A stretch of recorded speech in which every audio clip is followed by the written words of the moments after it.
we knew it was gonna happen. We knew it was gonna happen. We didn't know when. We didn't know how. We didn't expect it to be off screened. But it Let's talk about the Paul in the room. yeah, but it happened. Debbie and Paul broke up. Did you like how it was portrayed?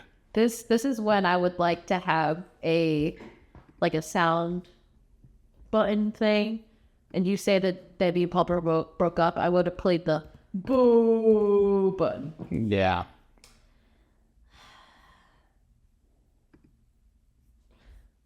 That's what she broke up with that. I'm not upset. I'm just disappointed. I'm disappointed it was off screen. I would have liked to have seen how that conversation went. Because based on the brief snippet that we get, I can't tell who broke up with who. I would assume Paul, just based off of what he was saying that, no, I'll take that back. I can't really tell who did. Because mutual. Yeah, maybe mutual. That Paul alludes to the fact that he's like, Debbie, your life is so much bigger than mine. Like, you are involved in such bigger things, because. Well, hold on. Before you go super into that. Hey, if you like this content and you like Invincible stuff, think about subscribing, because we talk about Invincible stuff all the time. Yeah, gotcha. I love you. Keep going. Anyway. I don't know, I lost my train of thought. But it makes me, it's like your friends, your friends are going through something and you're like, damn. You're just you're sad, but it's not, you're not a part of it, I get you. I feel sad for Paul because their relationship seemed really, really good for. I like that, Paul. Really, really good for Debbie. And I'm sure that in light of these things, I think it taught them both a lot. And I think Paul's a great guy even though they broke up, he's still very respectful to her and her family. They're still friends.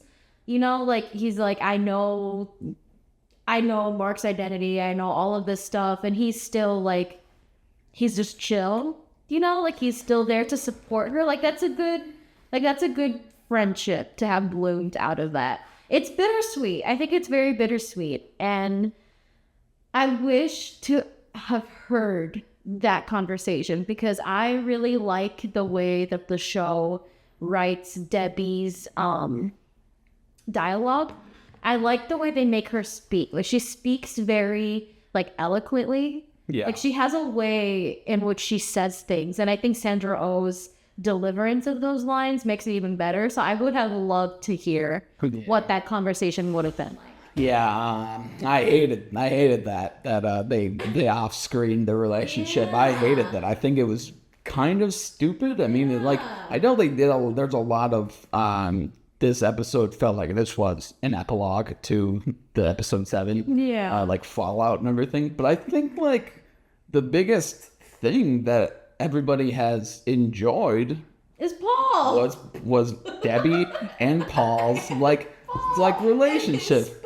Yeah, well, not the biggest thing, but it's a major factor to the story because Paul is way better, and I say this every week. Yeah, Paul and Debbie's relationship is 10 times better than it was in the comic. I mean, in the comic, Paul's a 70-year-old man, basically, and it's weird, and they do the off-screening of them breaking up in the comic, too, so that's not the precedent was already set, but you didn't need to follow it, because you tend to not do it anyway.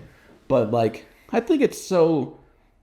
Okay, how I would have done it is I think you just sit, you literally have Paul... And maybe they didn't want to make Paul seem like a bad guy, but it's maybe you sit down and be like, hey...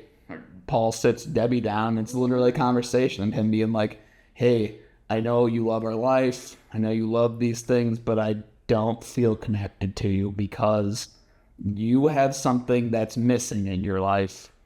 and I can't fulfill it. And I think that's a grown-up conversation to have. And I think that's a great conversation to have with Debbie because how much she's trying to fill her life with things and how she has accomplished that. And I think it makes sense for Paul's character then. And that's how you still keep them as friends too. And you still keep every other scene that happens with them in the show in this last episode.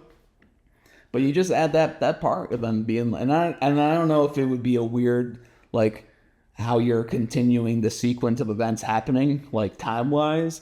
I think it would have been maybe a little jarring to, like, show back in time to then just zoom back to the future. Yeah. And maybe they couldn't show that. That's probably what the issue was. But, like, let's just say, in a hypothetical sense, I think that having that conversation with Paul being like, I don't think I can fulfill your thing, and Debbie agreeing, and then maybe even making it be a point, and maybe you don't want to, like, handhold your audience, but being like, hey, since Nolan came back, a couple months ago and took the kids, and you've been not great, and I get it. Your kids are gone. You saw your ex. It's weird, killer. But like we were gonna move in with each other. We didn't.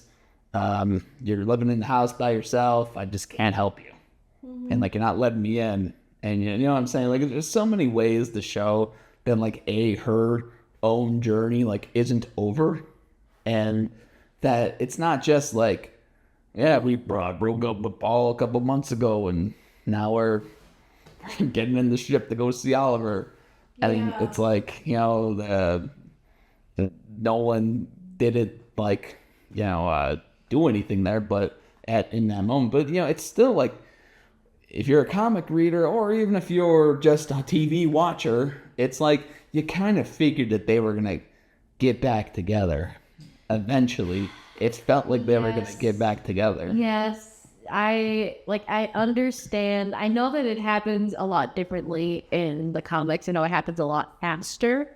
Like, correct me if I'm wrong, but at this point in the comics, they're already back together. Right? Yeah, they immediately got back together. Yeah, so like I completely, it makes sense. And I think that the way in which they're doing it in the show makes a lot more sense. Yeah. Like, I think it's a lot more realistic. I think it's a lot more adult, the way in which they're going about it. Like, they're showing the raw emotions of dealing with this type of stuff.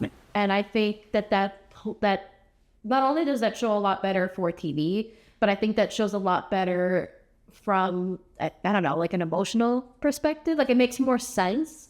It doesn't make sense to just like, I'm from a genocidal race, and then I came here and I tried to take over your planet, and then I killed like over 200 people, but like I miss my wife. Yeah. to which she's like, oh, thank God. Yeah, I mean it's that doesn't make any sense. It's terrible. The comics, it's not great. What they do with Debbie's situation, but I do think that in a world of like superheroes and bad guys and genocidal crazies, it's like Paul and was normal. Yeah, and maybe this is just I know. And maybe this is just this is the funeral of Paul. This is the last time that we'll see him. Probably honestly the last time we'll ever see Paul, because they showed his name, this voice actor's name in the episode, and like, not that that's like the end for you, but like it's probably his last time being on the show. Let's be honest, we're not going to see Paul again. So miss you, Paul. Miss you, Paul. Miss your spaghetti. I hope you find a great wife, because you deserve it. He was such a nice guy. I think for that moment of her life, Debbie needed normalcy. I think he served that purpose very well.